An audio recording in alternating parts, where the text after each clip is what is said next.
Hi, everybody. Welcome to Bytes with your host, Doug Truitt, Head of Revenue Success at Reynolds United, and myself, John D. Relay, Hey Revenue guys. Management Expert at Wheelhouse. Hi, Doug. Hi, everyone who's watching this at a future temporal time period. We're going to be discussing in 20, 30, sometimes 40-minute conversations now, some topics in revenue and distribution in the vacation rental and STR spaces. So welcome to our fourth episode. Getting up there, about time for us to put these up on Spotify. I had a couple of requests already, so people don't have to have a browser, so we'll work on that. We've got a pretty exciting topic today. We're going to be talking about Roomtype Rumble, and we're going to be discussing the differences and benefits and what is multi-unit versus single unit listing distribution. I feel like we should have had the WWF guy come in and say, "Let's get ready to rumble." Dad jokes, right? Yeah. Well, before we get started, we'll start you off with our tradition of a joke KPI. Today's very special KPI is called MeetFlex. MeetFlex is the number of times a meeting is canceled due to using too much time or being unavailable, then rescheduled because team members feel they don't know what is going on. I think we've all had very high MeetFlex aggregates across our organizations, and we probably all know what it's like to get to a meeting and not know what we were supposed to be talking about. It could end up becoming like a side shoot. Would be meeting purgatory, meet purge. Yeah, that's a status of high MeetFlex. Yeah. All right, well, let's get started. We won't make this MeetFlex. We've got this one on time and not rescheduled. So let's just start out with the basics for not everyone who knows. What is multi-unit or room type level distribution? Yeah. So my interpretation and knowledge, I think you are pretty aligned on this from our prior past, but multi-unit is, instead of key level or individual listings for an individual property, it's taking a group of properties, whether that's apartments in a building or multiple like houses on a property at a physical address, and putting them under one listing, so that multiple nights can be booked across different room types or different layers, that kind of thing. That's kind of what I understand it is simply, I think. Yeah, I think that's pretty simple. You're basically grouping your rooms and offering pricing and availability for the group. I understand that this isn't going to be relevant to everyone. A number of traditional VR companies, there's no reason or possibility for them to offer multi-unit. Although, Doug, you were mentioning before we started this that you have seen some interesting scenarios where people have utilized a multi-unit despite not being a traditional multi-unit style product. Yeah, I mean, I've seen stuff like in like lakesides or mountains where there'd be like, somebody's got, the homeowner's got like a 10-acre property that's lakefront, and they have little, like, I don't know how to call it, like mother-in-law suites or houses, but they're fully furnished, like kitchen, bathroom, everything, but they're small, like little, like one-bedroom cabins basically on the property, and it's all one physical address, but they're all located in there. And so they'll have one listing that represents, like, lakeside, blah blah blah, and then underneath it you'll see, here's a one bedroom cabin option, a two bedroom, a three bedroom. I've also seen it with like some condo, kind of condo, where, they have unused or unrented or unpurchased condos where they're in one physical address, and they will like actually distribute them in multi-unit that way to kind of pick up some rates and stuff like that before they actually sell the condos. So I mean, there's a differentiation of having it where it's not that it's in one physical building, but it actually could be on the physical address of the property location. Yeah, there's kind of an interesting situation, which I know I've had conversations with people about it. It's one of these like experimental, undeveloped ideas, but is there an opportunity to build like a virtual resort, right? So on the advertising, maybe you have a bunch of properties under the same listing to benefit from some of the distribution things we'll talk about, but they're actually still all individual properties. So you've created kind of like, you may have your 10 bedroom and your 4 bedroom or your 6 bedroom all within a mile, and you've made it like a, steamboat resort by your company. That's an interesting novel execution we've seen of it, that is using what are traditionally key level listings. But I think most of the time what we see room type level stuff is one, it's coming directly out of the hotel world. I mean, all hotels are using key level distribution. Urban STR particularly has done a lot of pushing the industry towards adoption of multi-unit, because of the benefits there. I think, Doug, when you were with Stay Alfred, you even had done some design work for some of the OTAs in the space, right? Yeah, yeah, we did. We tried to map out. I think it was Airbnb before the pandemic hit. Obviously, and Sarah was doing good. They had a project. I think it was called. I don't know if it exists anymore, but it was like I think it was called like Operation Phoenix or something. It was something weird. But we were helping them in understanding multi-unit logic because they wanted to get in the game because they knew they had a lot of operators that were in that boat, and they saw the high value from the velocity of bookings and reviews and ramp up of those listings from doing it. So they were trying to build it out, and I even saw mock-ups that look really cool, and it went really head to head. So I mean, I hope they continue that at some point or pick that back up if they haven't already. But yeah, It's actually live. We never got to is it? use it, but I've talked to Wow, multiple I didn't clients who even are know. distributing multi-unit on Airbnb, and some of these clients are still maintaining individual listings, which I actually think is a benefit that we'll talk about. Mm-hmm. But some of them are only pushed into it. But I guess that work, the Operation Phoenix didn't go up in flames, but is actually a deployed option for folks. So what are, from your side on the distribution side, what are some of the advantages of room type level distribution, Doug? Well, I think, I mean, first, that's exciting that they did continue that and are doing it. I didn't know that they were. But I think for advantages of room type level distribution or multi-unit, I think the biggest ones really stem from leveraging the power of what the channels use in ranking algorithms, which is they take any listing, regardless of if it's multi-unit or not, and they say, in there they say, okay, what's your review score? How many reviews do you have, and what's your review score? They look at your conversion behavior. How many times is that property or that listing getting booked and converted? And then they're also looking at like I think rate performance and kind of market comparison of what it's doing in order to decide how to put them in search results. So with that knowledge in mind, when you have one listing with one unit on it, you only have 365 days if you have all that availability and you're given it. That's all you have to sell. But if you have multi-unit, you have many more nights times the 365 or whatever you have amongst all the units you have grouped in there. So you have the more opportunity for you to be showing up in the search results and keep getting hit with bookings and bookings and bookings. So what that does is it means that your booking performance goes up, which is one of those metrics they use to put in the search ranks, as well as more people that are actually staying with that product on that are tied to that individual listing, that you can actually get more review saturation. So when you get more reviews faster, so you talk about ramp up time, like you put on a brand new listing or you add more units at a specific property site, you can get more revenue and more reviews right out of the bat because of the fact of your reviews and your conversion behavior. So you don't have to necessarily do your lease up strategies on your rates where you set them out low to try and stimulate bookings to get things going. So yes, that's pretty much the biggest thing I'd say. And then the velocity of bookings obviously goes through the roof because you get to experiment with your rate positioning, because it's not like you sold July 4th once and that's all you had to do it. Do you have 5 different opportunities or whatever multi-unit you have count there to basically say, okay, well, I sold this one at $150. Maybe I should try and sell this at 225. Maybe I should sell this at 300. And you can actually play with it and actually maximize the revenue for the entire subset group of properties that are linked in it. What do you Yeah. think other than those? Well, I mean, I really agree with the snowball effect. I know that when we were with Stay Alfred, we had done a lot of work kind of behind the scenes to do multi-unit booking before it was widely adopted, particularly on channels like VRBO and even looking at our portfolio on booking.com and just the snowball of bookings. I mean, we all know that when you have all these channels, it's really hard to build the traction in the marketplace on individual unit listings.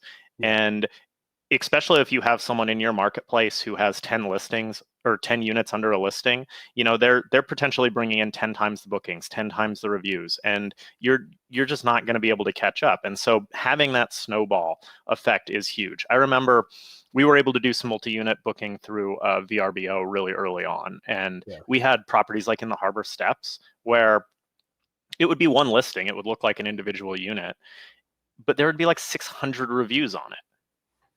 That was always at the top. And on top of that, we had product on booking.com that was basically in every market we had a preferred product, because they reserve a certain number of slots for vacation rentals. And if you have anyone who's doing multi-unit in the space, you're never going to meet the metrics compared to them to get one of those spots. So we were always at the top of a search list, because we had a property that had 30, 20, 10, 20, 30, maybe 100 units.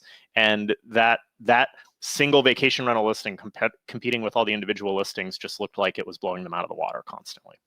Yeah, and you're right. I mean, in the early ons too. I mean, I remember having reps from Verbo, whatever, reach out to us and be like, "Man, you are the top performing, property manager in this market or in the country or whatever with these metrics. And how do you get so many reviews? How do you do this? Whatever."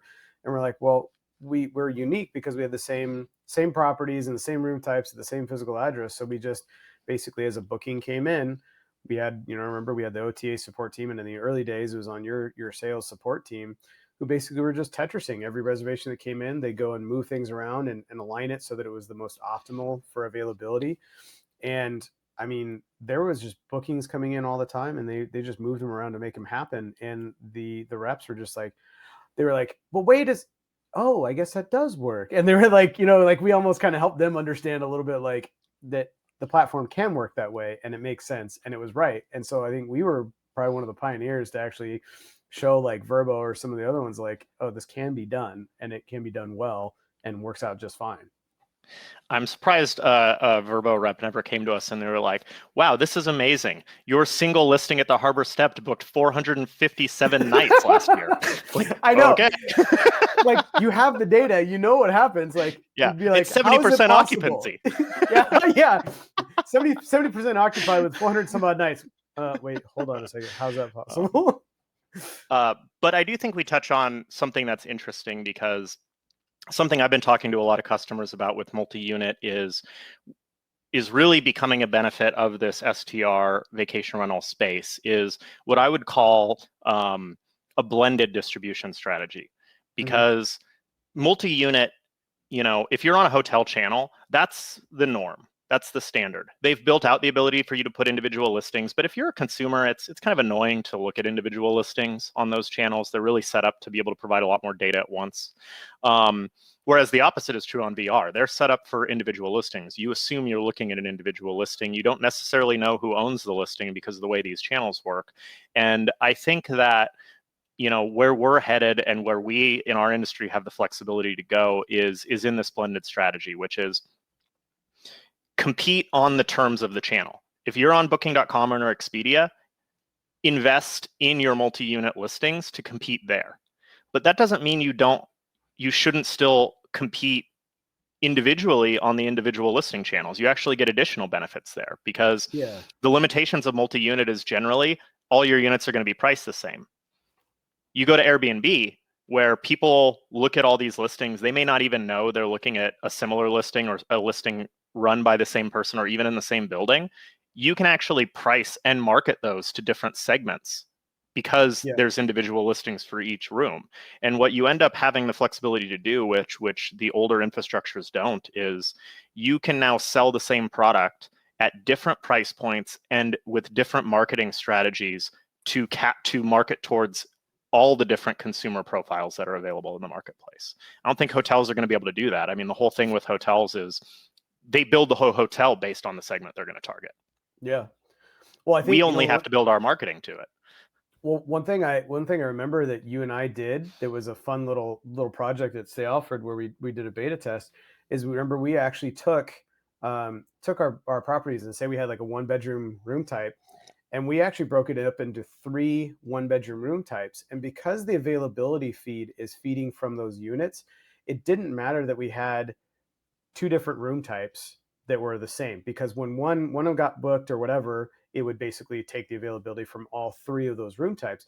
And remember, we actually built a pricing structure for each of those three to say, okay, here's one that's at $100 a night, here's one that's at 150, and here's one that's at 200 a night, because we were trying to put that theory out there that there is potentially on the hotel channels and maybe some of the other ones that people are actually filtering in their search results based on the rate that they're willing to pay. And maybe that not everybody is always looking for the cheapest deal, because there is some component to saying in the search results, if you see this gorgeous pool looking over the ocean view, and then you see this price on it that's like $60 a night, you're going, that's a scam. That can't be right. Those photos are wrong or something's there. So I remember we did that exercise and played with it. I don't think we saw any huge positive yes or no results, but we didn't see any issues with it. And there were some bookings that happened on each one of those levels, which indicated to me that somebody was filtering in the search results and ended up seeing those room types at those certain rates and purchased them in that way. But that was an interesting way to do it as well. You can do through those channels. Yeah, I think what we found was that people generally were still purchasing the lowest price, but that our visibility was much higher because now we weren't being filtered out of search results based on price point. Exactly. In terms of revenue management strategies, I think this becomes kind of an interesting thing because there's a lot of work to be done if you're going to move to some or all of your portfolio or some of your channels to a multi-unit distribution, but it really does change how you start to think about revenue management as well, right? Mm-hmm. I think that one of the big things that is different between single unit and multi-unit is there's a risk factor, right? When you have binary units, it's kind of like fishing. You just have one thing and you need to get the highest price for it. And so you're willing to take a lot more risk and correct much closer in. Yep. When you start to have volume and multi-unit, you can adjust that to being kind of the opposite. It's like, hey, can I offer parts of my portfolio at different price points or at lower price points to see where the demand really is? Because you can't test for that when you only have a single unit. Once you've sold it, you've sold it. Now You're you can allowed a start little to more test. forgiveness. Yeah, because generally speaking, when people are looking at multi-unit distribution, they're also doing some kind of aggregation of revenue production, which means you're taking all the individual units and you're averaging the RevPAR each night and have a room type RevPAR so you can understand the performance of the group, not just the individual units. Yep. And that allows you to build up to demand. You don't have to accept the risk for every single day. Now, what's helpful for that is, it's really helpful to have a really good revenue management platform where you can make adjustments to the rates. I think that's one thing you have to consider is if you're using a room type strategy, you have to be able to efficiently change the rate. Yep. Because you're able to take advantage of movements in the marketplace that are happening that may happen very quickly. Because you have volume, you can adjust the portfolio. You're not just sold out. Right, because that's one of the core anchors of revenue, efficient revenue management, right? Right price, right customer, right time. So that right time part really comes into play with that. Like you have to actually get it at the right time, and if you don't have a system that's helping you dynamically do it, then you're fumbling through all the manual lookups and everything else. That by the time you get to make a decision, you already missed the time, the window. Absolutely, and I think that when you're dealing with these kind of pricing strategies, when you start to shift to a multi-unit distribution, you really are in a position where your company has to have more formalized revenue management practices because there's a lot, the guesswork is much more influenced by the decision makers who are managing your rates. When you have a bunch of binary units, you can kind of trust, you're hoping to trust like what's going on in the market and also a little bit of luck, because really you only need to find the one guy who's going to pay the price, right?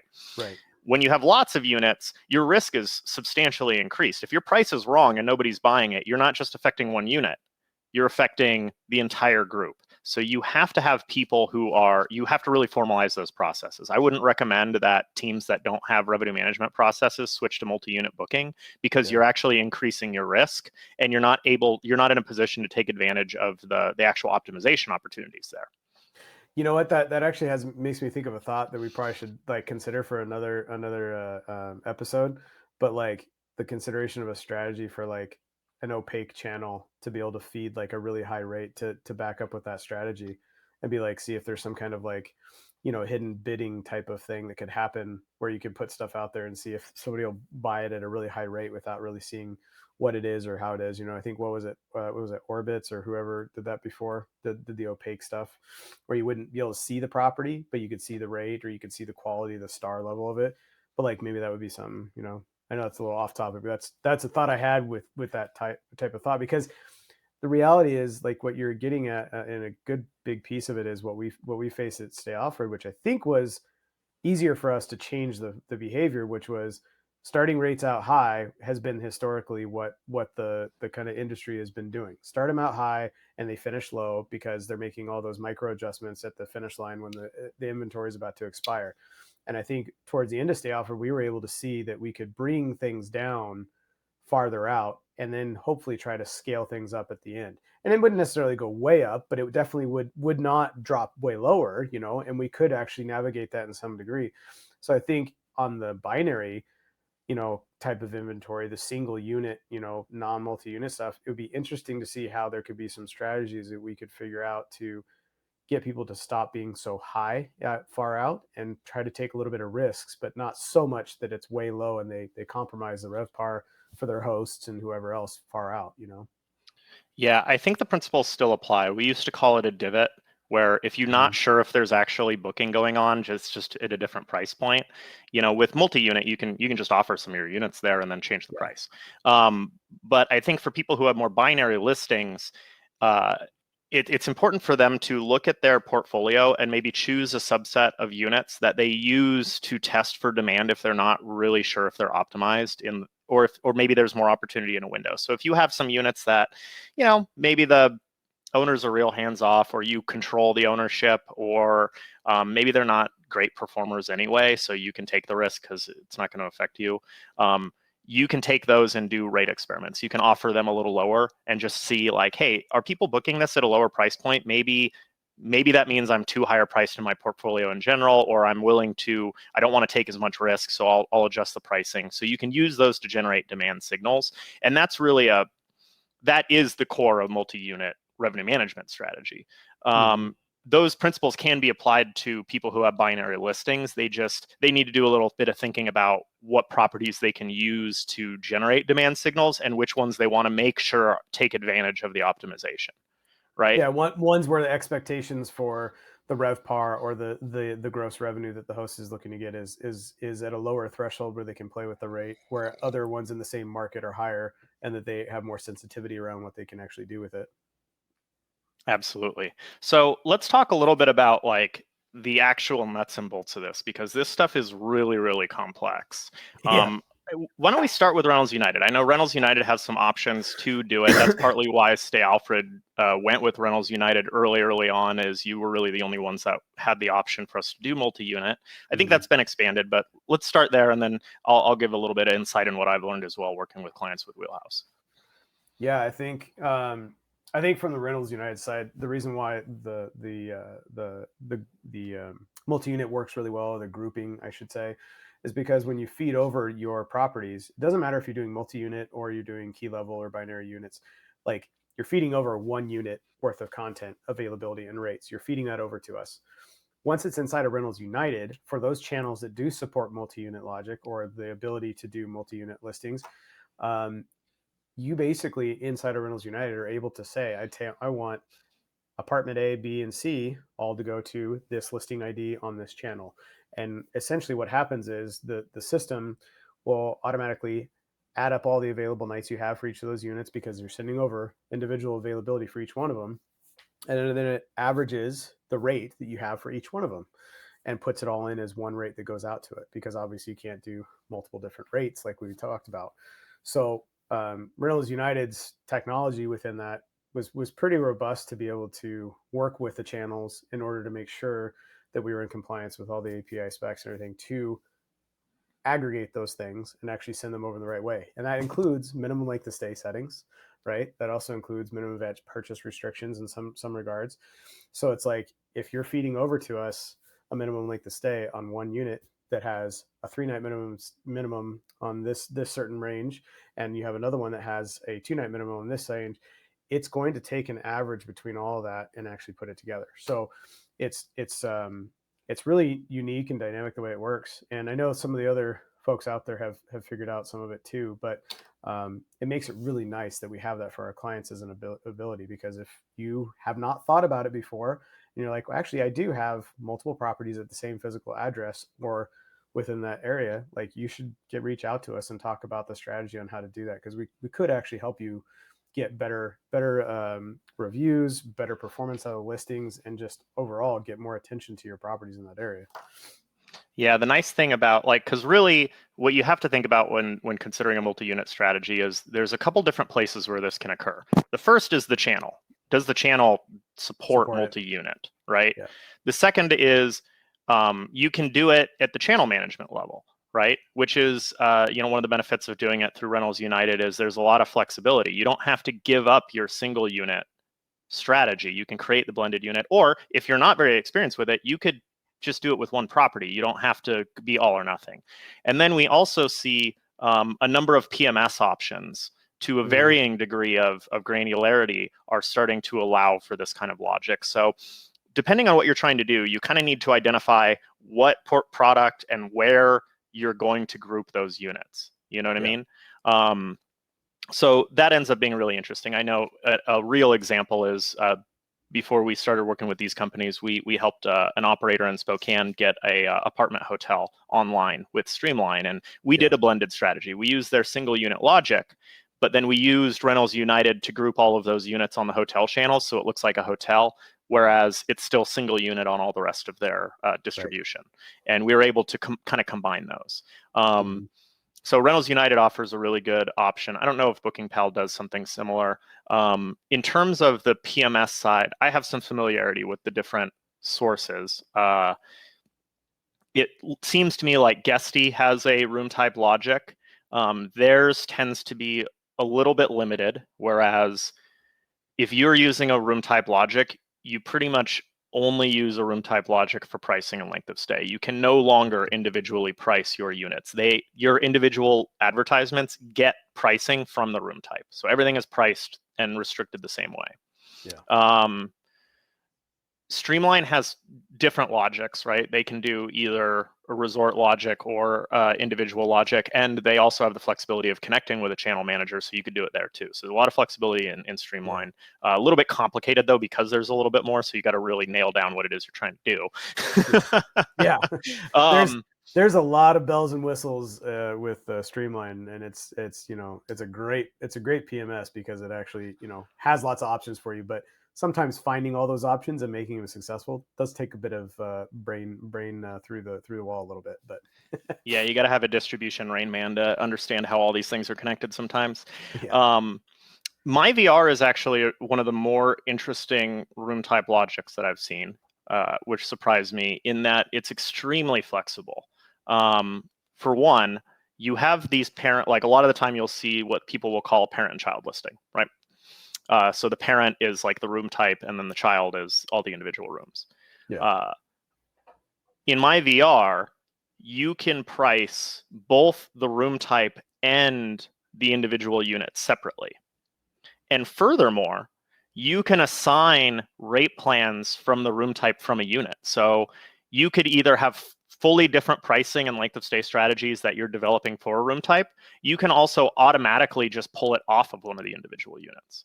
So there's actually a lot of flexibility in that one. That one becomes really interesting because, I've worked with clients where we really do the blended strategy. It's like recently Airbnb's been super solid, right? So we're like, okay, well, we'll just keep that price, on its own specific to the listing, and then I'll revenue manage Booking.com and Expedia separately. Really interesting opportunities there to really maximize your revenue, because you can go all the way down and say this specific unit's underperforming, so I'm gonna change my revenue management strategy here, or you can start to direct stuff to different channels. So that my VR becomes a really interesting one. What are some of the other places that you've seen kind of multi-unit integrations show up or be available to?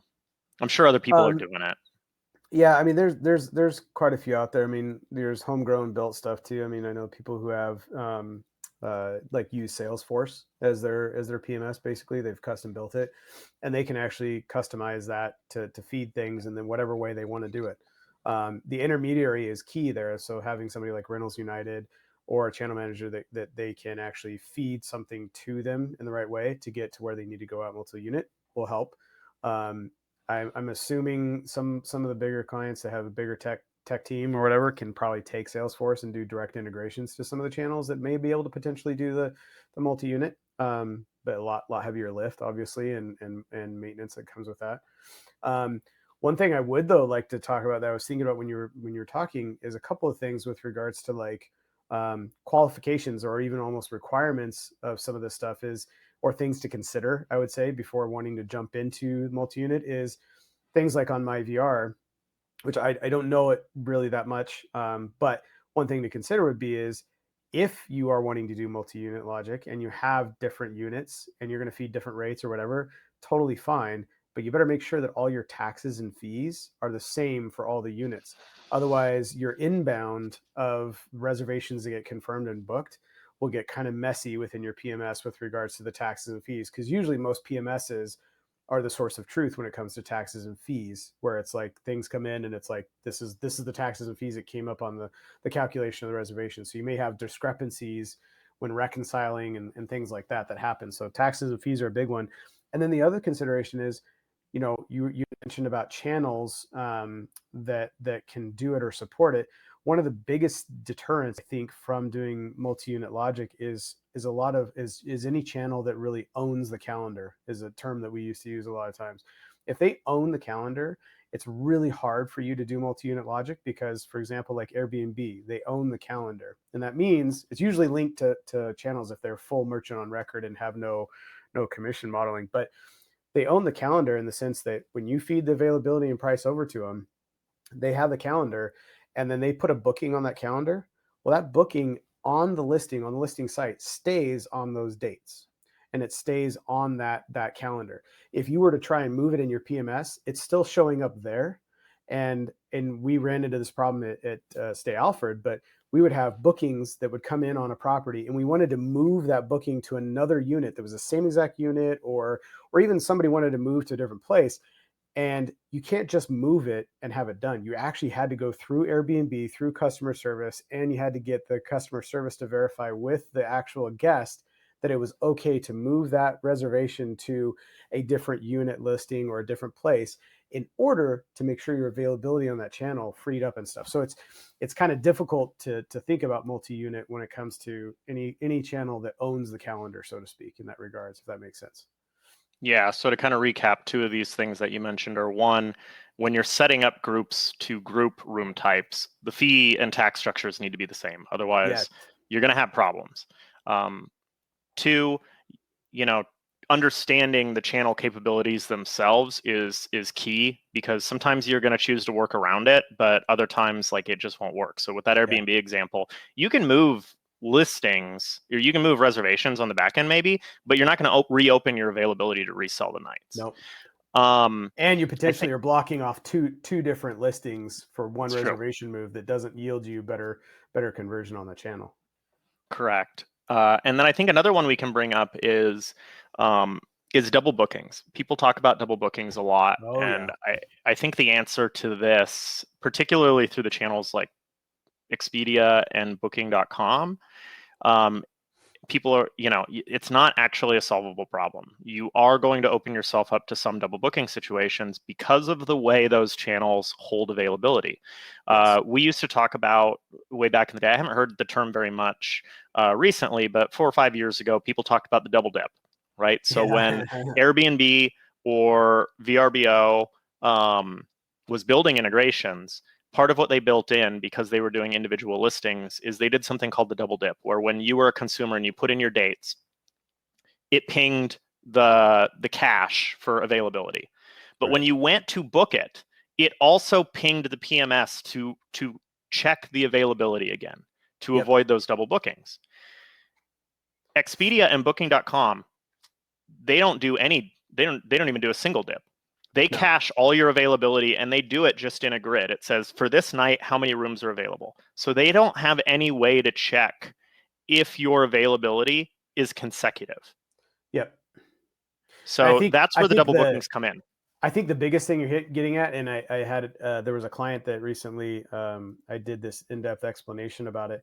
But when you have certain revenue management systems or something where people are dynamically changing the rate super fast and they're needing that to get over to the channel as fast as possible, found out obviously with this one instance for Airbnb is that when you actually send over your availability, Airbnb will have that what you talked about, the double dip of the caching, where it's like the search results will return all the properties based on this cache thing. Well, that cache thing will kind of sit there for, I think it's up to 24 hours potentially in certain situations. Don't quote me. But what will happen is once you get inside the listing and go to book it, it'll then hit the system back again to look and see if it's available. So where some issues that a client that I was dealing with had an issue was within the inquiry phase.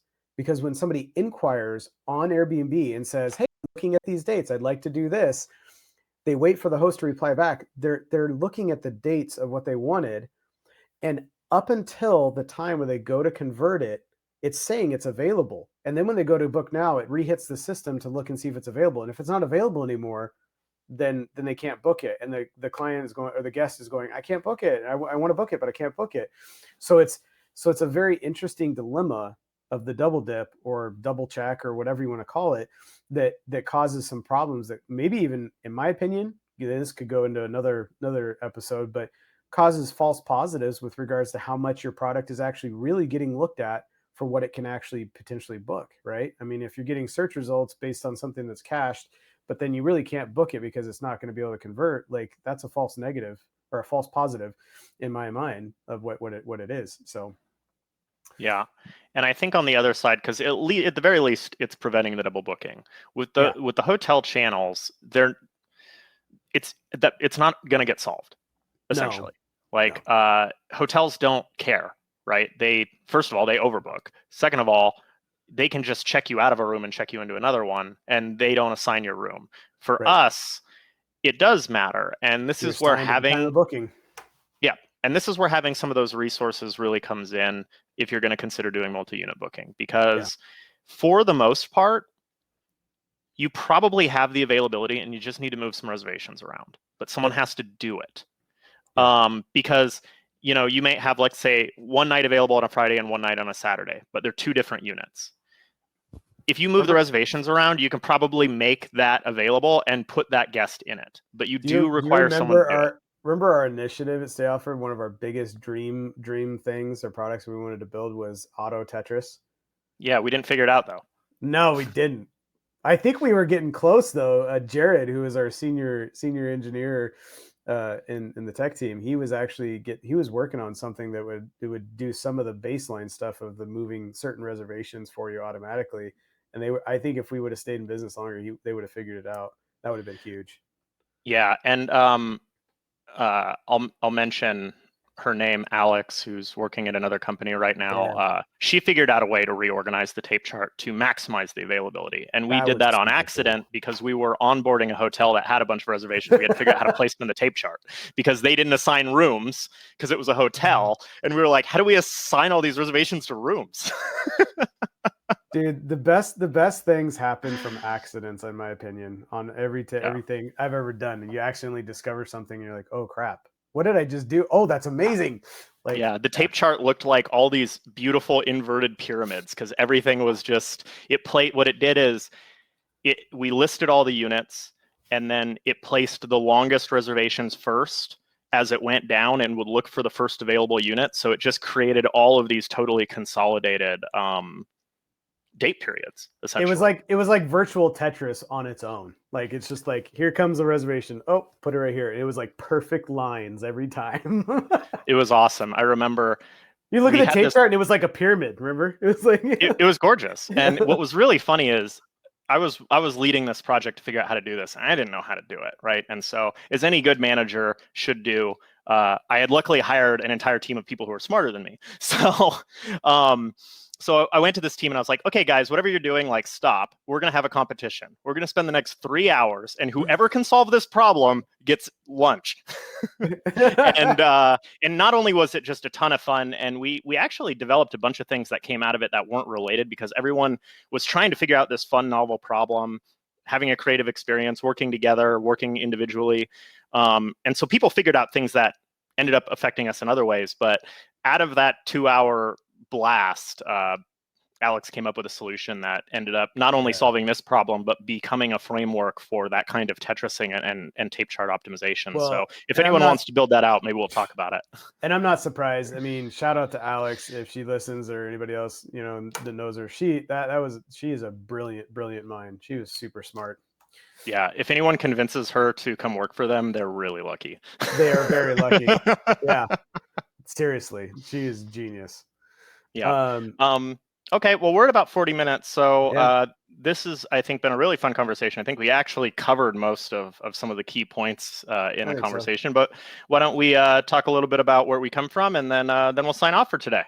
Yeah. One thing I do want to add, just real quick, is I would like to just say that the start of the funnel of deciding whether or not you should do multi-unit logic is, you could probably just ask yourself a question: do I have any properties that technically are at the same physical address? Because every channel, that's pretty much your entry barrier or limitation, is saying, is it at the same physical address, or can it be at the same physical address? And you go from there, and then you can kind of do those other checks and balances. So that's one last bit of advice I would give everybody when considering if you should do it or not. So yeah, for me, I'm Doug Truitt, head of revenue success at Rentals United.